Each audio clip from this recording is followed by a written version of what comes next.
तो मूर्ख पुत्र है।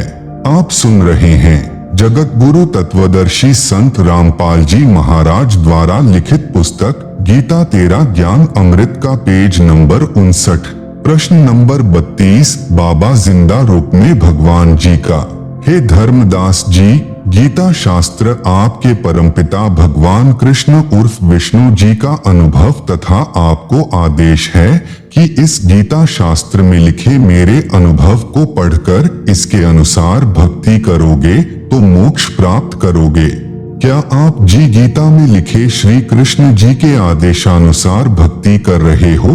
क्या गीता में वे मंत्र जाप करने के लिए लिखा है जो आप जी के गुरुजी ने आप जी को जाप करने के लिए दिए हैं? हरे राम राम राम हरे हरे, हरे कृष्णा कृष्ण कृष्ण हरे हरे, ओम नमः शिवाय, ओम भगवते वासुदेवाय नमः, राधे राधे श्याम मिलादे, गायत्री मंत्र तथा विष्णु सहस्रनाम। क्या गीता जी में एकादशी का व्रत करने तथा श्राद्ध कर्म करने, पिंडोदक क्रिया करने का आदेश है? उत्तर धर्मदास जी का नहीं है। प्रश्न नंबर 33, परमेश्वर जी का। फिर आप जी तो उस किसान के पुत्र वाला ही कार्य कर रहे हो जो पिता की आज्ञा की अवहेलना करके मनमानी विधि से गलत बीज गलत समय पर फसल बीजकर मूर्खता का प्रमाण दे रहा है, जिसे आपने मूर्ख कहा है। क्या आप जी उस किसान के मूर्ख पुत्र से कम हैं? धर्मदास जी बोले, हे जिंदा, आप मुसलमान फकीर हैं, इसलिए हमारे हिंदू धर्म की भक्ति क्रिया व मंत्रों को गलत कह रहे हो। उत्तर कबीर जी का जिंदा रूप में। हे स्वामी धर्मदास जी, मैं कुछ नहीं कह रहा, आपके धर्म ग्रंथ कह रहे हैं कि आपके धर्म के धर्मगुरु आप जी को शास्त्र विधि त्याग कर मनमाना आचरण करा रहे हैं, जो आपकी गीता के अध्याय 16 श्लोक 23 से 24 में भी कहा है कि हे अर्जुन, जो साधक शास्त्र विधि को त्याग कर मनमाना आचरण करता है, अर्थात मनमाने मंत्र जाप करता है, मनमाने श्राद्ध कर्म व पिंडोदक कर्म व व्रत आदि करता है, उसको न तो कोई सिद्धि प्राप्त हो सकती, न सुख ही प्राप्त होगा और न गति अर्थात मुक्ति मिलेगी, इसलिए व्यर्थ है। गीता अध्याय 16 श्लोक 24 में कहा है कि इससे तेरे लिए कर्तव्य अर्थात जो भक्ति कर्म करने चाहिए तथा अकर्तव्य यानी जो भक्ति कर्म न करने चाहिए की व्यवस्था में शास्त्र ही प्रमाण है। उन शास्त्रों में बताए भक्ति कर्म को करने से ही लाभ होगा। धर्मदास जी, हे जिंदा, तू अपनी जुबान बंद कर ले, मुझसे और नहीं सुना जाता। जिंदा रूप में प्रकट परमेश्वर ने कहा, हे वैष्णव महात्मा धर्मदास जी, सत्य इतनी कड़वी होती है जितना नीम, परंतु रोगी को कड़वी औषधि न चाहते हुए भी सेवन करनी चाहिए, उसी में उसका हित है। यदि आप नाराज होते हो तो मैं चला। इतना कहकर परमात्मा जिंदा रूपधारी अंतर ध्यान हो गए। धर्मदास को बहुत आश्चर्य हुआ तथा सोचने लगा कि यह कोई सामान्य संत नहीं था। आप सुन रहे हैं जगत गुरु तत्वदर्शी संत रामपाल जी महाराज द्वारा लिखित पुस्तक गीता तेरा ज्ञान अमृत का पेज नंबर 60। यह पूर्ण विद्वान सिद्ध पुरुष लगता है, मुसलमान होकर हिंदू शास्त्रों का पूर्ण ज्ञान है, यह कोई देव हो सकता है। धर्मदास जी अंदर से मान रहे थे कि मैं गीता शास्त्र के विरुद्ध साधना कर रहा हूँ, परंतु अभिमानवश स्वीकार नहीं कर रहे थे। जब परमात्मा अंतर ध्यान हो गए तो पूर्ण रूप से टूट गए कि मेरी भक्ति गीता के विरुद्ध है, मैं भगवान की आज्ञा की अवहेलना कर रहा हूँ। मेरे गुरु श्री रूपदास जी को भी वास्तविक भक्ति विधि का ज्ञान नहीं है। अब तो इस भक्ति को करना न करना बराबर है, व्यर्थ है। बहुत दुखी मन से इधर उधर देखने लगा तथा अंदर से हृदय से पुकार करने लगा कि मैं कैसा ना समझ हूँ। सर्व सत्य देखकर भी एक परमात्मा तुल्य महात्मा को अपनी ना समझी तथा हठ के कारण खो दिया। हे परमात्मा, एक बार वही संत फिर से मिले तो मैं अपना हठ छोड़कर नम्र भाव से सर्व ज्ञान समझूंगा। दिन में कई बार हृदय से पुकार करके रात्रि में सो गया। सारी रात्रि करवट लेता रहा, सोचता रहा, हे परमात्मा, यह क्या हुआ? सर्व साधना शास्त्र विरुद्ध कर रहा हूँ। उस फरिश्ते ने मेरी आंखें खोल दी। मेरी आयु 60 वर्ष हो चुकी है। अब पता नहीं वह देव यानी जिंदा रूपी पुनः मिलेगा कि नहीं। प्रातः काल वक्त से उठा, पहले खाना बनाने लगा। उस दिन भक्ति की कोई क्रिया नहीं की। पहले दिन जंगल से कुछ लकड़ियां तोड़कर रखी थी, उनको चूल्हे में जलाकर भोजन बनाने लगा। एक लकड़ी मोटी थी, वह बीचों बीच थोथी थी, उसमें अनेकों चींटियां थीं। जब वह लकड़ी जलते जलते छोटी रह गई तब उसका पिछला हिस्सा धर्मदास जी को दिखाई दिया तो देखा उस लकड़ी के अंतिम भाग में कुछ तरल पानी सा जल रहा है। चींटियां निकलने की कोशिश कर रही थी, वे उस तरल पदार्थ में गिरकर जलकर मर रही थी। कुछ अगले हिस्से में अग्नि से जलकर मर रही थी। धर्मदास जी ने विचार किया, यह लकड़ी बहुत जल चुकी है, इसमें अनेकों चींटियां जलकर भस्म हो गई है। उसी समय अग्नि बुझा दी। विचार करने लगा कि इस पापयुक्त भोजन को मैं नहीं खाऊंगा, किसी साधु संत को खिलाकर मैं उपवास रखूंगा, इससे मेरे पाप कम हो जाएंगे। यह विचार करके सर्व भोजन एक थाल में रखकर साधु की खोज में चल पड़ा। परमेश्वर कबीर जी ने अन्य वेशभूषा बनाई जो हिंदू संत की होती है। एक वृक्ष के नीचे बैठ गए। धर्मदास जी ने साधु को देखा, उनके सामने भोजन का थाल रखकर कहा कि हे महात्मा जी, भोजन खाओ। साधु रूप में परमात्मा ने कहा कि लाओ धर्मदास, भूख लगी है। अपने नाम से संबोधन सुनकर धर्मदास को आश्चर्य तो हुआ परंतु अधिक ध्यान नहीं दिया। साधु रूप में विराजमान परमात्मा ने अपने लोटे से कुछ जल हाथ में लिया तथा कुछ वाणी अपने मुख से उच्चारण करके भोजन पर जल छिड़क दिया। सर्वभोजन की चींटियां बन गई। चींटियों से थाली काली हो गई। आप सुन रहे हैं जगत गुरु तत्वदर्शी संत रामपाल जी महाराज द्वारा लिखित पुस्तक गीता तेरा ज्ञान अमृत का पेज नंबर 61। चींटियां अपने अंडों को मुख में लेकर थाली से बाहर निकलने की कोशिश करने लगी। परमात्मा भी उसी जिंदा महात्मा के रूप में हो गए।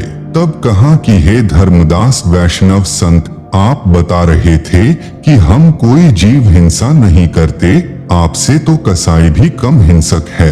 आपने तो करोड़ों जीवों की हिंसा कर दी।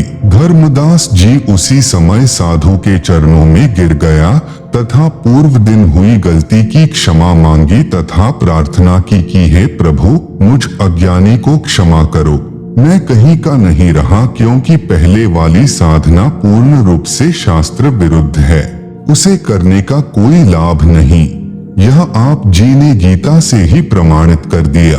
शास्त्र अनुकूल साधना किससे मिले, यह आप ही बता सकते हैं। मैं आपसे पूर्ण आध्यात्मिक ज्ञान सुनने का इच्छुक हूँ। कृपया मुझ किंकर पर दया करके मुझे वह ज्ञान सुनाएं जिससे मेरा मोक्ष हो सके। व्रत करना गीता अनुसार कैसा है? परमेश्वर जिंदा साधु के रूप में बोले कि हे धर्मदास, आप एकादशी का व्रत करते हो। श्रीमद् भगवत गीता अध्याय 6 श्लोक 16 में मना किया है कि हे अर्जुन, यह योग यानी भक्ति न तो अधिक खाने वाले का और न ही बिल्कुल न खाने वाले का, अर्थात यह भक्ति न ही व्रत रखने वाले, न अधिक सोने वाले की तथा न अधिक जागने वाले की सफल होती है। इस श्लोक में व्रत रखना पूर्ण रूप से मना है। देख अपनी गीता खोलकर। धर्मदास जी को गीता के श्लोक याद भी थे क्योंकि प्रतिदिन पाठ किया करता था। फिर भी सोचा कि कहीं जिंदा संत नाराज न हो जाए, इसलिए गीता खोलकर अध्याय 6 श्लोक 16 पढ़ा तथा स्वीकारा कि आपने मेरी आंखें खोल दी जिंदा। आप तो परमात्मा के स्वरूप लगते हो। श्राद्ध पिंडदान गीता अनुसार कैसा है? आप श्राद्ध व पिंडदान करते हो। गीता अध्याय 9 श्लोक 25 में स्पष्ट किया है कि भूत पूजने वाले भूतों को प्राप्त होंगे। श्राद्ध करना, पिंडदान करना यह भूत पूजा है, यह व्यर्थ साधना है। श्राद्ध पिंडदान के प्रति रुचि ऋषि का वेदमत। मार्कंडेय पुराण में रौच ऋषि के जन्म की कथा आती है। एक रुचि ऋषि था, वह ब्रह्मचर्य का पालन करते हुए वेदों अनुसार साधना करता था। विवाह नहीं कराया था। रुचि ऋषि के पिता, दादा, परदादा तथा तीसरे दादा सब पितर यानी भूत योनि में भूखे प्यासे भटक रहे थे। एक दिन उन चारों ने रुचि ऋषि को दर्शन दिए तथा कहा कि बेटा, आपने विवाह क्यों नहीं किया? विवाह करके हमारे श्राद्ध करना। रुचि ऋषि ने कहा कि हे पितामहो, वेद में इस श्राद्ध आदि कर्म को अविद्या कहा है, मूर्खों का कार्य कहा है। आप सुन रहे हैं जगत गुरु तत्वदर्शी संत रामपाल जी महाराज द्वारा लिखित पुस्तक गीता तेरा ज्ञान अमृत का पेज नंबर 62। फिर आप मुझे इस कर्म को करने को क्यों कह रहे हो? पितरों ने कहा कि यह बात सत्य है कि श्राद्ध आदि कर्म को वेदों में अविद्या अर्थात मूर्खों का कार्य ही कहा है। फिर उन पितरों ने वेद विरुद्ध ज्ञान बताकर रुचि ऋषि को भ्रमित कर दिया, क्योंकि मोह भी अज्ञान की जड़ है। मार्कंडेय पुराण के प्रकरण से सिद्ध हुआ कि वेदों में तथा वेदों के ही संक्षिप्त रूप गीता में श्राद्ध, पिंडोदक आदि भूत पूजा के कर्म को निषेध बताया है, नहीं करना चाहिए। उन मूर्ख ऋषियों ने अपने पुत्र को भी श्राद्ध करने के लिए विवश किया। उसने विवाह कराया, उससे रौच ऋषि का जन्म हुआ। बेटा भी पाप का भागी बना लिया। जिसे गायत्री मंत्र करते हो वह यजुर्वेद के अध्याय 36 का मंत्र 3 है, जिसके आगे ओम अक्षर नहीं है। यदि ओम अक्षर को इस वेद मंत्र के साथ जोड़ा जाता है तो परमात्मा का अपमान है, क्योंकि ओम अक्षर तो ब्रह्म का जाप है। यजुर्वेद अध्याय 36 मंत्र 3 में परम अक्षर ब्रह्म की महिमा है। यदि कोई अज्ञानी व्यक्ति पत्र तो लिख रहा है, प्रधानमंत्री को और लिख रहा है, सेवा में मुख्यमंत्री जी, तो वह प्रधानमंत्री का अपमान कर रहा है। फिर बात रही इस मंत्र यजुर्वेद के अध्याय 36 मंत्र 3 को बार बार जाप करने की, यह क्रिया मोक्षदायक नहीं है। मंत्र का मूल पाठ इस प्रकार है, भूर्भुवः स्वः तत्सवितुर्वरेण्यं भृगो देवस्य धीमहि धियो यो न प्रचोदयात्। अनुवाद, भूरः यानी स्वयंभू परमात्मा पृथ्वी लोक को, भवः यानी गोलोक आदि भवनों को वचन से प्रकट करने वाला है, स्वः यानी स्वर्गलोक आदि सुख धाम है, तत् यानी वह, सवितुः उन सर्व का जनक परमात्मा है, वरेण्यम यानी सर्व साधकों को वरण करने योग्य अर्थात अच्छी आत्माओं के भक्ति योग्य है, भृगो यानी तेजोमय अर्थात प्रकाशमान, देवस्य यानी परमात्मा का, धीमहि यानी उच्च विचार रखते हुए अर्थात बड़ी समझ से, धी यो न प्रचोदयात् यानी जो बुद्धिमानों के समान विवेचन करता है, वह विवेकशील व्यक्ति मोक्ष का अधिकारी बनता है। भावार्थ, परमात्मा स्वयंभू जो भूमि, गोलोक आदि लोक तथा स्वर्ग लोक है, उन सर्व का सृजनहार है। उस उज्ज्वल परमेश्वर की भक्ति श्रेष्ठ भक्तों को यह विचार रखते हुए करनी चाहिए कि जो पुरुषोत्तम यानी सर्वश्रेष्ठ परमात्मा है, जो सर्व प्रभुओं से श्रेष्ठ है, उसकी भक्ति करें जो सुखधाम अर्थात सर्व सुख का दाता है। उपरोक्त मंत्र का यह हिंदी अनुवाद व भावार्थ है।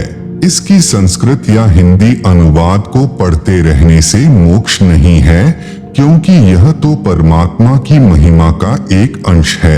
अर्थात हजारों वेद मंत्रों में से यजुर्वेद अध्याय 36 का मंत्र संख्या 3 केवल एक मंत्र है। यदि कोई चारों वेदों को भी पढ़ता रहे तो भी मोक्ष नहीं।